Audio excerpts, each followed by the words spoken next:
¿Qué tal? Ya regresamos para seguir estudiando los logaritmos y en esta ocasión vamos a analizar lo que son las propiedades de los logaritmos.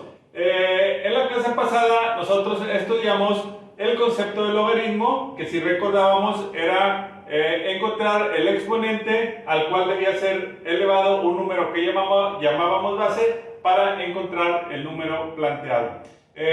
También estudiamos algunos de los logaritmos especiales, como son el logaritmo natural y el logaritmo base 10.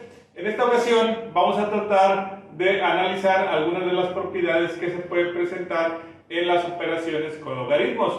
Yo podría simplemente darte esas propiedades para que tú las conozcas, pero lo interesante del asunto es tratar de llegar a ellas a través de un planteamiento, que es lo que a ti te sirve, porque si lo aprendes de esa manera, a la hora de estarlo estudiando, va a ser mucho más fácil recordarlo. Tengo aquí el primer planteamiento, que me dice que cuando tengo un logaritmo base A de 1.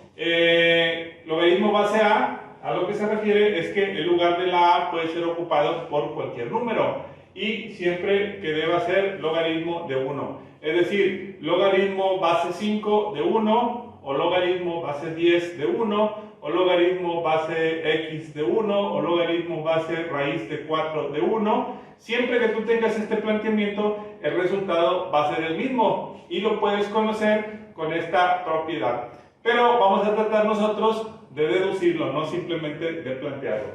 Entonces, si decimos que A puede ser cualquier número, por ejemplo, vamos a poner un 5. Recordemos que el planteamiento de un logaritmo es que yo lo podía expresar como un exponente. Es decir, si dijera que A vale 5, si yo pusiera 5 elevado a la que es igual a 1. Ese sería el planteamiento. O puedo decir A elevado a la que es igual a 1. Entonces yo tengo que encontrar un exponente que cualquier número elevado a ese exponente sea igual a 1. Y en matemáticas también, si nosotros estudiamos las propiedades de los exponentes, nosotros podemos saber que ese exponente es el exponente 0. Es decir, todo número elevado a la 0 es igual a 1. Si yo tengo 4 elevado a la 0 es igual a 1. Si yo tengo 5 elevado a la 0 es igual a 1. Si yo tengo 10 elevado a la 0 es igual a 1. Si yo tengo raíz de 40 elevado a la 0 es igual a 1. Entonces, de esa manera puedo saber que el logaritmo base A de 1 es igual a 0.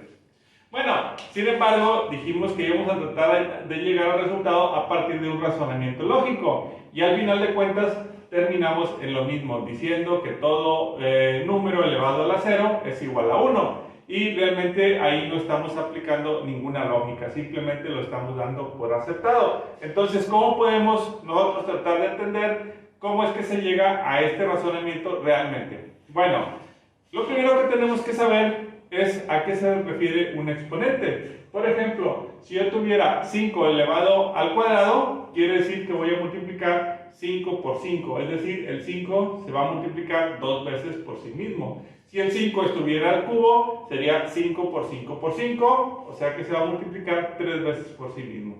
Y así sucesivamente, dependiendo del exponente que yo utilice, lo que me indica es la cantidad de veces que el número se debe multiplicar por sí mismo. Entonces, si yo tengo un exponente 0, en realidad solamente estoy partiendo de un exponente teórico, porque el exponente 0 para fines prácticos pues no existe. Pero podemos llegar a un razonamiento en el que podamos deducirlo. Por ejemplo, si yo tuviera 5 al cubo dividido entre 5 al cuadrado, nosotros sabemos que 5 al cubo sí es un valor que puedo conocer, es 5 por 5 por 5. El 5 se multiplicaría 3 veces por sí mismo. Y el 5 al cuadrado también es un valor que yo puedo conocer, sería 5 por 5. O sea, esto es igual a 5 por 5 por 5, 3 veces. Y lo que está abajo es igual a 5 por 5, 2 veces. De aquí nosotros podemos entender también que si yo divido 5 entre 5, esto es igual a 1. Y si divido 5 entre 5 es igual a 1, Entonces esto se cancela porque al multiplicarse por 5 simplemente me va a quedar 5. Dicho de otra manera, hay una propiedad que me dice que en la división los exponentes se restan. O sea, si yo tengo un 5 al cubo dividido entre un 5 al cuadrado, a 3 le resto 2 y me queda 5 elevado a la 1. Pero ¿qué pasa si yo tengo un número con el mismo exponente en el numerador y en el denominador? Por ejemplo, un 5 elevado al cubo dividido entre un 5 elevado al cubo. Entonces esto sería igual a 5 por 5 por 5 y esto sería igual a 5 por 5 por 5. Entonces, si yo aplico la misma operación de que en la división los exponentes se restan, 3 menos 3 es igual a 0. Entonces aquí yo tendría un 5 a la 0. Pero también puedo darme cuenta que aquí tengo el mismo número, 5 al cubo, me va a dar un resultado que es el mismo que está abajo, que es el mismo de 5 al cubo. Y entonces puedo deducir que cualquier número dividido entre sí mismo me va a dar igual a 1. Entonces esto es igual a 1. Entonces, de esta manera, yo puedo saber que un número elevado a la 0 es un número que en realidad está dividido por sí mismo y por lo tanto su resultado es 1. Por ejemplo, si yo tuviera un 2 al cuadrado dividido entre un 2 al cuadrado, esto es igual a 2 elevado a la 2 menos 2, o sea, un 2 a la 0. Y esto también es un número que se divide entre sí mismo y por lo tanto es igual a 1. Por lo tanto puedo concluir que todo número elevado a la 0 es igual a 1. Entonces, independientemente de lo que valga este valor de a, si yo lo elevo a la 0, me va a dar por resultado 1. Por lo tanto, el logaritmo base a de 1 siempre será 0. Esta es la primera propiedad. Vamos a ver las siguientes. Limpiemos el pizarrón y continuamos. Bien, aquí tenemos ya la segunda propiedad, que es una propiedad muy sencilla, que me dice el logaritmo base a de a. Es decir, cuando la base del logaritmo y el argumento del logaritmo son el mismo número. Por ejemplo, el logaritmo base 2 de 2, o el logaritmo base 3 de 3, o el logaritmo base 4 de 4, etc.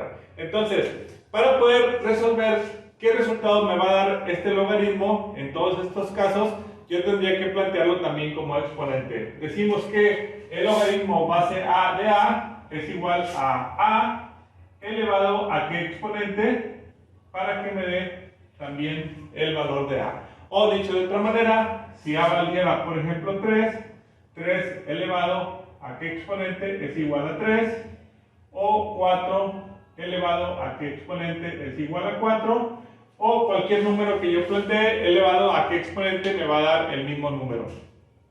Y este logaritmo pues es muy sencillo de encontrar porque nosotros sabemos que todo número cuando no tiene exponente en realidad es el exponente 1. Entonces, si este 3 está a la 1, para que este 3 sea igual a este, entonces también tendría que estar a la 1. Y este 4 para ser igual a 4 tendría que estar a la 1.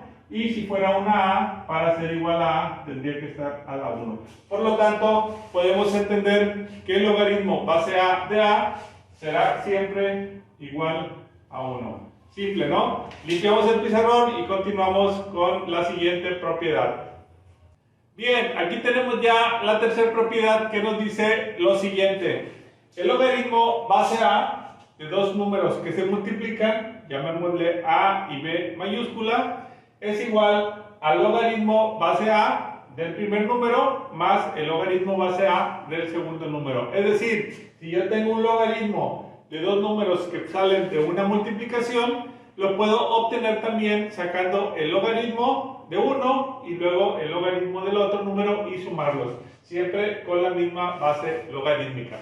La manera en que vamos a comprobar esto va a ser de una manera práctica. Vamos a plantear dos números que multiplicados tengan un logaritmo exacto y luego vamos a ver si llegamos al mismo resultado multiplicando los números o sacando el logaritmo de un número y luego del otro y sumarlo. Por ejemplo, si yo tuviera el logaritmo base 2 de 4 que 4 por 8 son 32.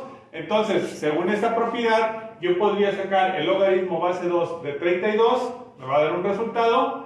Y también, si lo comparo con el logaritmo base 2 de 4 más el logaritmo base 2 de 8, tendría que llegar al mismo resultado. Vamos a ver si esto es correcto. Entonces, 4 por 8 son 32, entonces esto es igual al logaritmo base 2 de 32. Y yo sé que para llegar al número 32, el 2 lo tengo que multiplicar cierta cantidad de veces y la cantidad de veces que lo multiplique será el logaritmo. Entonces, si multiplico 2 por 2, serían 4, ahí ya lo multipliqué 2 veces, lo vuelvo a multiplicar por 2, serían 8, lo vuelvo a multiplicar por 2, serían 16, y lo vuelvo a multiplicar por 2 y serían 32. Entonces, son 5 veces que lo multipliqué, entonces 2 elevado a la 5 es igual a 32, por lo tanto, el logaritmo base 2 de 32 es igual a 5.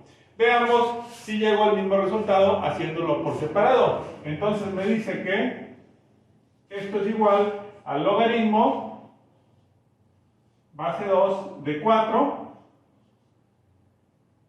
y luego le debo sumar el logaritmo base 2 de 8. Entonces voy a sacar primero el logaritmo base 2 de 4. Para llegar a 4 a partir del 2, lo tengo que multiplicar 2 por 2, serían 2 veces, entonces sería 2 el logaritmo base 2 de 4. Entonces, este resultado es 2, porque dijimos que es la cantidad de veces que el 2 se multiplica para llegar a 4. Y el logaritmo base 2 de 8, que es el otro número, ¿cuántas veces debo de multiplicar el 2 para llegar a 8? Sería 2 por 2, serían 4, y si lo vuelvo a multiplicar por 2, serían 8. Entonces lo multipliqué 3 veces, entonces el logaritmo base 2 de 8 es igual a 3. Y si yo sumo 2 más 3, es igual a 5. Por lo tanto, llego al mismo resultado, tanto planteándolo de un modo como planteando del otro modo. Bueno, aquí queda demostrada la propiedad. Tú puedes comprobarlo planteando otros números diferentes, de preferencia que tengan un logaritmo exacto para que lo puedas hacer de manera manual. Y al final lo puedes hacer tanto multiplicando los números como sacando los logaritmos por separados y verás que siempre llegamos al mismo resultado. Bueno, esta es la tercera propiedad de los logaritmos. En la siguiente clase vamos a continuar estudiando las demás propiedades que existen. Nos vemos en el siguiente tutorial. ¡Hasta luego!